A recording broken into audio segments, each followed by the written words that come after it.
Bonjour à tous, on va parler un petit peu du MES, du mécanisme européen de sécurité ou de stabilité ou de stupidité ou de servitude, enfin peu importe. On va parler de ça, du MES, du FESF, de MEFES.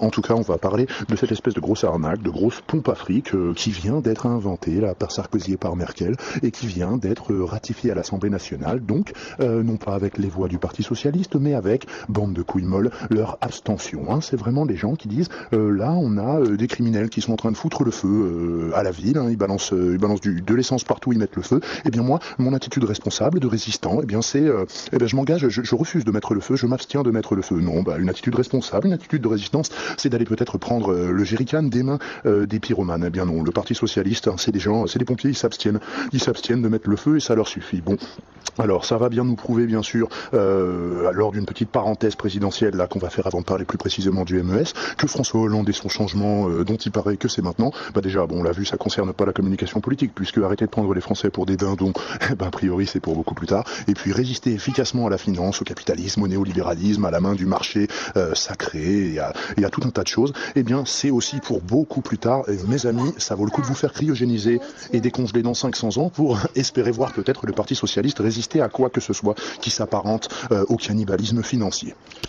Donc le changement c'est maintenant, François Hollande nous a joué dernièrement 2-3 discours où en gros je sais pas, il avait mis son slip rose par-dessus son costume et c'était donc le super-héros qui allait nous défendre contre la finance. Mais pas longtemps après, donc on a vu que le 21 février son attitude vis-à-vis du MES ça a été de se croiser les bras en disant bon je vote pas pour mais je me permets même pas de voter contre, c'est quand même un peu dommage, et on voit donc qu'il va ensuite donner des interviews au Guardian où il raconte par exemple les années 80 était une époque différente. Les gens disaient qu'il y aurait des chars soviétiques sur la place de la Concorde. Cette époque est révolue, c'est de l'histoire. Nanana, Mitterrand avait nommé des communistes, mais des communistes en France, il y en a plus. Ou plus beaucoup ont-ils rajouté le lendemain dans les colonnes du Guardian, dans la rubrique rectification. Bon, en l'occurrence, moi, franchement, je m'en tamponne. Je ne suis pas communiste au sens partisan du terme, donc il peut bien expliquer qu'il n'y a plus de communistes. Moi, ce qui me préoccupe, c'est de voir monsieur François Hollande, là, un Batman, avec son slip rose, qui s'en va donc voir le Joker et toute son organisation criminelle et qui leur explique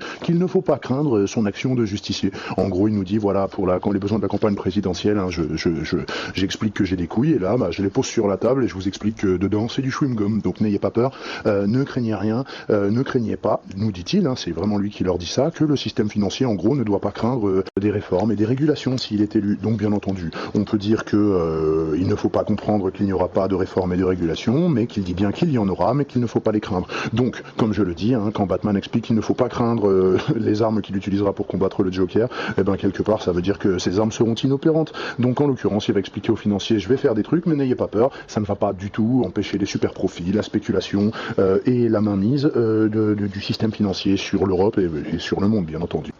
Donc ensuite, qu'est-ce qu'il raconte, hein, il dit, je cite, vous pourriez dire que je suis conseillé par les mêmes personnes qu'Obama. Donc, mes félicitations, chapeau bas, monsieur François Hollande, puisque monsieur Obama, là, financé par Colgate Ultra Bright, est conseillé exclusivement par des membres ou par des anciens membres ou anciens directeurs de Goldman Sachs, par exemple. Donc, il faut pas oublier, bien sûr, qu'Obama, lui, a gardé le même directeur de la Fed qui était en place sous George Bush. Et puis d'ailleurs, hein, si ce n'est pas des banksters qui conseillent Obama, c'est tout simplement en matière de politique extérieure, les mêmes qui conseillaient George Bush. Donc mes félicitations, monsieur François Hollande, j'ai vraiment de plus en plus envie de voter pour vous. Mais pour être tout à fait honnête, hein, le MES là dont on va parler, vous ne vous êtes pas élevé contre, hein, on va quand même pas vous en demander trop, oulala mon dieu, c'était déjà assez difficile de jouer les Batman de pacotille, là, les Che Guevara d'égout contre la finance internationale. Bon, vous avez fait génuflexion juste après pour rassurer tout le monde. En tout cas, vous n'êtes pas d'accord à une virgule près avec le MES, c'est-à-dire que vous souhaiteriez qu'il soit un peu plus social. Donc on va voir tout à fait avec les statuts du MES que l'orientation politique est déjà clairement définie dans ce truc-là. C'est une machine à pomper du fric et à nous imposer de l'austérité et des restructurations au niveau des services publics, des privatisations, des ceci et des cela. On a déjà vu ce qui se passait avec la Grèce et le FMI, se passera la même chose avec le pays qui aura le malheur de demander de l'aide au MES. En tout cas, monsieur François Hollande aimerait que dans les dans les exigences du MES, il y ait quand même un peu plus de saupoudrage social. Bon, eh ben écoute Batman, je vais te donner tout de suite une bonne nouvelle. T'as envie de faire du social, eh bien c'est tant mieux. Eh ben tu refuses tout de suite le MES, voilà. Au lieu de leur dire de s'abstenir, tu disais au PS de voter contre. Et puisqu'il s'agit encore d'emprunter combien ici, 172 milliards ou quelque chose comme ça pour fonder cette pompe Afrique, eh bien tu dis moi les 172 milliards, je ne les emprunte pas pour les donner au MES, je les emprunte pour faire du social. Tu comprends? Tu ne demandes pas au MES de bien vouloir faire du social pour nous rendre notre argent. Non, tu ne fais pas le MES et tu utilises cet argent si tu estimes nécessaire de l'emprunter. Parce que cet argent, bien entendu, on va l'emprunter. On revient tout de suite donc sur le MES et on va regarder avec différents articles du projet de traité établissant le MES que en gros, c'est un FMI européen qui va peser 700 milliards d'euros au départ, qui pourra prélever exactement ce qu'il voudra de façon obligatoire et immédiate sous 7 jours auprès de n'importe quel des pays signataires dont nous sommes, parce que nous sommes vraiment véritablement des dindons et des esclaves volontaires. Enfin, la France va mettre 172 milliards là-dedans et vous allez voir qu'il est prévu dans les statuts du MES que jamais on pourra les récupérer quoi qu'il en soit. Donc, on va mettre de l'argent dans une grosse tirelire type FMI qui nous restituera tout ou partie de ce qu'on aura investi dans cette grosse merde en l'échange de choix d'orientation politique résolument tournés vers la libéralisation du marché, vers la privatisation des services publics, vers une gestion budgétaire très rigoriste, orthodoxe au sens strictement bruxellien. Donc c'est à ça que ça va servir le MES et on va regarder tout de suite. Alors on y va. Projet de traité établissant le mécanisme européen de stabilité MES entre le Royaume de Belgique, la République fédérale d'Allemagne, la République d'Estonie, d'Irlande, hellénique, le Royaume d'Espagne, la République française, la République italienne, la République de Chypre, mon cul sur la commode, etc., blablabla, s'engage à assurer la stabilité financière de la zone euro, blablabla, et d'établir un mécanisme de stabilité permanente. Ce mécanisme européen de stabilité sera d'assumer les tâches actuellement remplies par le Fonds européen de stabilité financière, soit FESF, et le mécanisme européen de stabilisation financière, MESF, soit... Donc on est bien d'accord, on va appeler ça MEFES, ce sera plus simple puisque c'est exactement la même chose, c'est écrit dedans. En apportant si nécessaire assistance financière aux États membres de la zone euro à partir de juin 2013, blablabla, le MES va coopérer très étroitement avec le Fonds monétaire international, soit FMI, en fournissant une aide financière en toutes circonstances. La participation active du FMI sera recherchée tant sur le plan technique que financier. Un État membre requérant une aide financière du MES devra déposer une demande similaire auprès du FMI. Donc on est bien d'accord. Le MEFES et le FMI, c'est exactement la même chose. On continue et on vient à l'article 4. Si nécessaire pour préserver la stabilité financière, blablabla, dans son ensemble, l'accès à l'aide financière du MES sera fourni sur la base d'une conditionnalité politique stricte sous un programme d'ajustement macroéconomique et une analyse rigoureuse de la viabilité de la dette publique. Le volume initial maximum de prêts du MES après la complète utilisation des fonds du FESF est fixé à 500 milliards d'euros.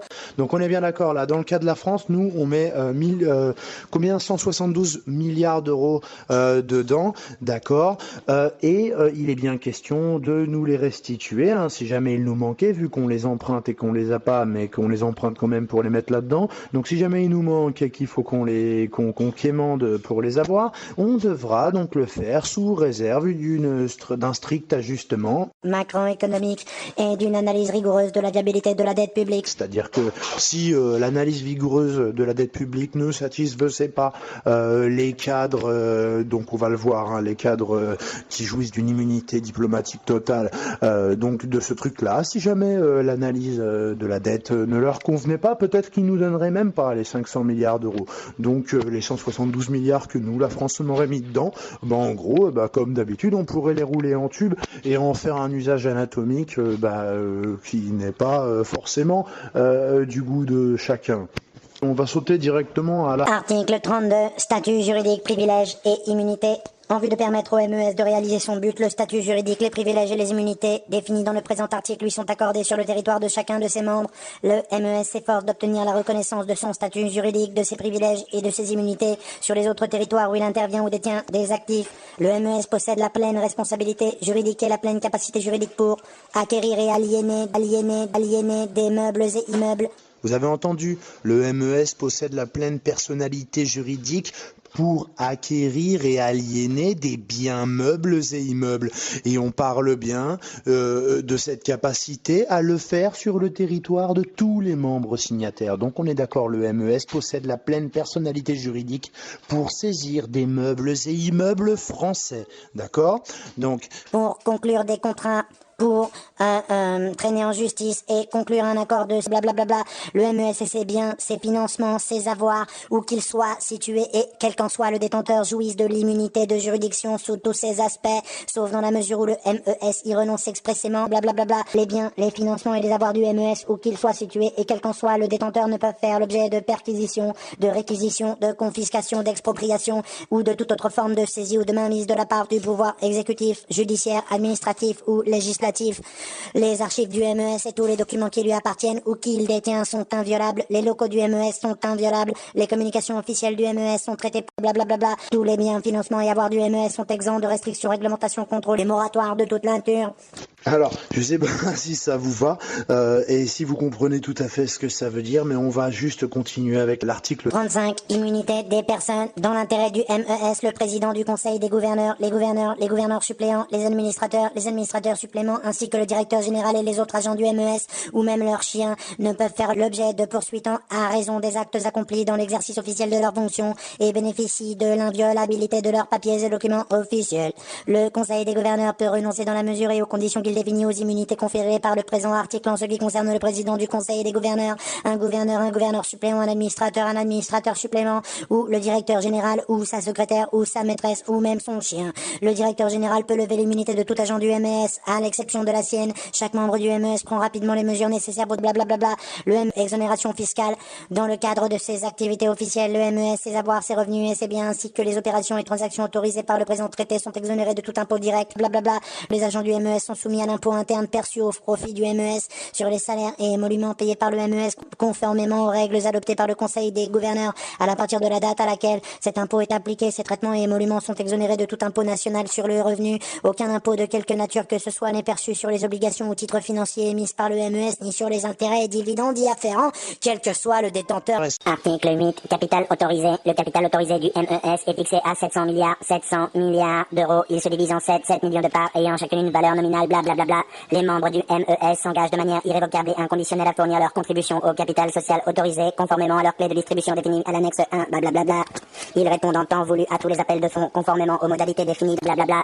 Donc, après avoir sélectionné quelques articles dans la pénible et interminable suite d'articles qui vont régir le fonctionnement de cet aspirateur Afrique, parce que franchement, il n'y a pas d'autre mot qu'on va remettre dans les mains de bureaucrates qui seront nommés, bon, c'est intéressant de se demander qui sera nommé, je sais pas pourquoi, ça sent le Goldman Sachs, ça sent l'ex-directeur du FMI, ça sent sûrement l'Allemagne aussi, parce que c'est quand même made in Merkel and Sarkozy, hein, Sarkozy et la Frankfurt, qui ont mis au point l'aspirateur magique à thunes. On va se demander donc qui peut être nommé à ce genre de choses, peut-être en comparant avec le FESF, et puis à quoi ça peut bien servir ce truc-là. Au fond, de l'argent, on n'arrête pas d'en mettre. À chaque G20, on balance 120, 120, 100 000, 3 milliards, 2 milliards, pour sauver les banques, la stabilité financière, l'univers et tout un tas de choses intéressantes. Donc à quoi ça sert de créer encore un autre aspirateur Afrique? Bon, on va essayer de répondre à cette question, mais tout d'abord, je sais plus où j'en suis, 2 secondes. Donc si François Hollande là, qui veut saupoudrer tout ça de social, mais ça n'a aucun sens dès les premiers articles, on a quoi? On a bien la conditionnalité de l'aide et du prêt que consentira le FMI européen, le MES, c'est bien donc soumis à une stricte analyse budgétaire d'un tas de choses, c'est bien en échange d'un programme de restructuration macroéconomique. Tiens, c'est marrant, dans macroéconomique, il y a macro, voilà, c'est pas étonnant qu'on ait des pays qui se prostituent, hein, macroéconomique, ça va vraiment très très bien ensemble, par contre, il est bien question de dire que quand il y aura un appel de fonds, les pays s'engagent irrévocablement et de façon inconditionnelle à le payer. Donc il est bien question de dire que, avec le terme inconditionnel, il n'y a aucune condition pour ne pas payer. C'est-à-dire qu'un pays qui dirait nous ne pouvons pas lever les fonds que vous nous demandez pour le mettre pour le jeter dans les chiottes, hein, dans les chiottes du MES, eh bien ne pourra pas dire notre situation économique ne nous le permet pas. C'est inconditionnel, c'est irrévocable, il faudra payer. Par contre, quand on demandera cet argent, là il y aura tout un tas de conditions. Vous voyez, des tas d'articles qui établissent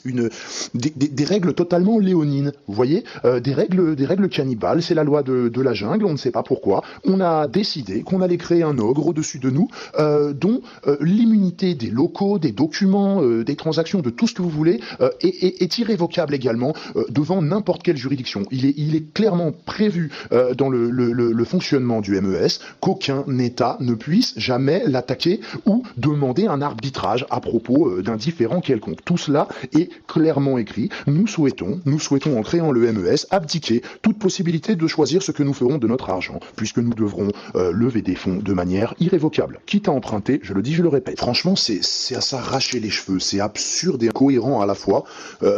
On sait même plus quoi faire, on sait plus quoi dire, c'est à se traîner la tête contre des murs en crépi, parce que, faisons la comparaison pour essayer de savoir qui sera nommé au MES, et demandons-nous qui est au FESF. Alors, on a Klaus Regling, R-E-G-L-I-N-G, dont le nouvel observateur nous explique qu'il a travaillé 12 ans chez Goldman Sachs, chose que j'avais pas trouvée sur Wikipédia, qui ne me mentionnait que le fait qu'il avait été ministre des Finances allemand de 80 à 85, qu'il avait ensuite été de 85 à 91 au FMI, donc exactement la même chose, de 91 à 98 ministre des Finances allemand, et de 2001 à 2008, il a siégé donc à la Commission européenne. Le reste du temps, là, il a aussi bossé à la BERD, donc, et à la BEI, la Banque européenne d'investissement. C'est toujours, il a toujours bossé au sein de grands instruments là, de soi-disant financement de l'économie, de promotion de l'économie de marché, de la libéralisation de ceci ou de cela. C'est exactement ce à quoi sert la BERD et la BEI, et c'est tout à fait dans l'optique de ce qu'on attend d'un ministre des Finances allemand. Hein. Donc c'est pas moi qui l'invente, c'est le nouvel observateur qui nous explique que lui aussi travaille chez Goldman Sachs. Donc finalement, pourquoi le futur directeur du MES ne serait pas soit un Goldman Sachs, soit pire, un DSK ou un truc comme ça. On se pose la question, à quoi ça sert, puisqu'on n'arrête pas de leur donner tout l'argent qu'on veut. Eh bien, je pense qu'on en est à un moment où des trucs comme l'Europe, là, où on met 8 milliards dedans chaque année pour en récupérer 5, et où on n'y gagne rien, la seule chose qu'on y gagne, c'est d'y laisser nos souverainetés nationales sur un tas de questions, hein, le droit du travail, les OGM, l'environnement, le ceci, le cela. On a une constitution supranationale, donc en échange de rien, en échange d'abdiquer nos droits à décider nous-mêmes de ce que nous allons faire de nos pays, d'accord, eh bien, ça nous coûte 2 milliards. Donc, peut-être bien qu'ils se disent, eh ben, un de ces quatre, Sarkozy qui arrive au G20 en disant, bon, ça y est, j'ai trouvé la solution, on n'arrête pas de mettre des centaines de milliards dans les banques et on s'aperçoit que c'est comme si on les jetait à l'incinérateur. Eh ben, je vais vous dire ce qu'on va faire. Au lieu de mettre 100 milliards, on va aller collecter 4000 trilliards de milliards et on va tout mettre ensemble dans l'incinérateur. Normalement, ça devrait éteindre le feu et on devrait récupérer un peu d'argent. Bon, peut-être qu'un jour, les peuples européens, ils vont en avoir ras-le-bol de ça et ils vont dire, il n'y a pas à balancer notre argent, à emprunter de l'argent pour le donner aux gens qui d'habitude nous le prêtent. Il n'y a pas à financer la PCE là pour qu'elle prête à 0% ou à 1% en banque privée et qui ensuite nous applique des taux d'usurier et pète les genoux des pays. En fait, tout simplement, ce système absurde qui, dans un monde logique, peuplé de gens éduqués un peu conscients de ce qui se passe autour d'eux, ce système ne devrait pas avoir cours. Il aurait dû s'effondrer depuis longtemps. La disparité des super profits, de la spéculation et de l'injustice planétaire. Vraiment, là, j'amalgame tout. On sait tout à fait de quoi on parle. Je pense que, à moins de jouer au con, on n'a pas besoin de revenir en précision sur le mal que fait le libéralisme et la finance internationale. En tout cas, tout ça, ça peut vraiment plus durer, ils le savent. Un jour ou l'autre, les gens vont prendre des options à islandaises, vont faire des référendums en disant qu'est-ce qu'on fait ? On paye les banksters ou on les paye pas ? On continue de filer notre argent à l'Europe pour qu'ils nous expliquent quoi ? Ce qu'on doit faire de nos vies, que des gros Barroso et des serpillères humides viennent à nous donner des leçons de morale et des coups de bâton, qu'on va payer des milliards en espérant être le bon élève de la classe européen, comme si on était tous des attardés et qu'on était restés à un niveau d'école primaire, au niveau de nos réflexions et de nos politiques. Enfin, c'est n'importe quoi. On n'a pas à être le bon élève de l'Europe, on n'a pas à payer les banquiers, et bientôt, tout simplement, les peuples vont dire on préfère même encourir l'apocalypse que vous prédisez si on ne vous paye pas, bande d'enfoirés. Franchement, on préfère même crever que de vous payer, parce qu'en fait, en ce moment, on paye et on crève quand même. Les pays crèvent quand même de vous payer. Donc, à la limite, ils vont essayer très bientôt de ne plus vous payer, les gouvernements seront renversés, vous direz qu'il y a une vague de chavezisme en Europe, ça vous fera fera très peur, à nous ça nous fera bien rigoler, et tout simplement on va plus vous payer. Alors il est urgent de vous dépêcher de mettre des trucs comme le MES ou le FESF en place afin de pomper d'avance des sommes hallucinantes, astronomiques, des 700 milliards de dollars qui seront augmentés à une vitesse folle, d'euros, qui seront augmentés à une vitesse folle puisque, comme on l'a bien dit, comme l'article je ne sais plus combien le dit, les levées de fonds, on s'engage à les honorer de façon irrévocable et inconditionnelle. Donc, qu'est-ce qui empêchera ces anthropophages de nous réclamer des sommes, les sommes qu'ils voudront, dans la mesure où on s'est engagé par contrat à honorer n'importe quelle demande de fonds de n'importe quel montant qu'il soit, à n'importe quel moment, sous 7 jours, dans n'importe quelle position, pour se faire sodomiser par ces gens. Qu'est-ce qui va, à un moment ou à un autre, nous permettre de croire que ces gens, après nous avoir demandé une somme, ne nous la redemanderont pas en prétendant ne pas l'avoir reçue, puisque, rappelez-vous que, article je ne sais plus combien, nous n'avons aucun moyen, aucune institution qui ait la compétence pour traîner en justice le MES en cas de différence. S'ils disent l'argent n'est pas arrivé, on aura beau dire qu'il est parti de nos caisses après qu'on l'ait emprunté, on n'aura aucun moyen de faire pénétrer qui que ce soit dans les locaux du MES pour prouver que ces fonds sont arrivés sur leur compte. C'est impossible de le vérifier, c'est écrit dedans. Donc, à quoi ça sert? Ça sert uniquement à avoir de l'argent de côté au moment où les peuples diront nous ne payons plus. Et c'est pour ça qu'ils ont souhaité blinder le MES, le FESF, le FMI, qu'ils blinderont tout ce qu'ils pourront tant que nous les laisserons faire, pour le cas où les peuples décident un jour, bizarrement, d'arrêter d'être des cons finis, des morts vivants. C'est hallucinant ce qui est en train de se passer, c'est un braquage monstrueux, c'est un coup d'État, et ça coïncide bien avec ce que nous disent des socialistes comme monsieur Michel Rocard, qui nous explique que les souverainetés nationales sont arrivées à leur stade de nuisance, et que les opinions publiques aussi, et c'est contre cela qu'ils se prémunissent. Ils se prémunissent contre le fait que l'on vote Mélenchon, ou que l'on vote Marine Le Pen, ou qu'on appelle de ses voeux la candidature d'un type comme François Asselineau. Et bien dans tous les cas, parfois on est partagé sur les étrangers, selon qu'on les aime ou qu'on les aime pas, on se met d'un côté ou de l'autre, mais à mon avis, on partage même avec la base du gros du Front National, le souhait de voir ce système d'extorsion des souverainetés et des budgets nationaux au profit des banquiers. On souhaite que cela cesse. Et je pense que le Parti Socialiste et l'UMP vont aussi perdre beaucoup de voix par transfert direct à l'extrême gauche et à l'extrême droite sur leur non-opposition, leur lâcheté face à ce braquage, à ce racket. Ces gens-là exigent que nous payions des banquiers maigrichons que nous pourrions mettre en prison. Ces gens-là vendent notre pays à la découpe pour le bonheur d'obéir à une orthodoxie, à une idéologie fanatique qui fait toujours semblant de croire que la main du marché finira un jour par nous caresser, alors qu'elle ne fait que nous torturer, nous ligoter, nous bâillonner, nous exploiter, nous délocaliser, nous détruire et nous voler même le droit de choisir ce que nous allons faire de notre argent. Voilà, c'est complètement incroyable ce qui est en train de se passer. Je sais que je me répète, mais j'en ai les dents qui se déchaussent, j'en pleure du sang de me rendre compte à quel point des nouvelles comme l'adoption du MES ne font aucun bruit dans les médias. Donc c'est merveilleux. Monsieur Jacques Attali pourrait peut-être être nommé directeur du MES, pourquoi pas, puisque lui il vient nous expliquer que les peuples sont responsables de la situation dans laquelle ils se sont mises, et que le fait que les banques Rothschild, les banques Goldman Sachs, etc. placent à la tête, par exemple, de l'État français depuis longtemps des gens qui ont accepté d'abandonner aux banques le droit de presser la monnaie, et qui ensuite ont rédigé, par exemple, un autre illustre abruti, monsieur Giscard d'Estaing.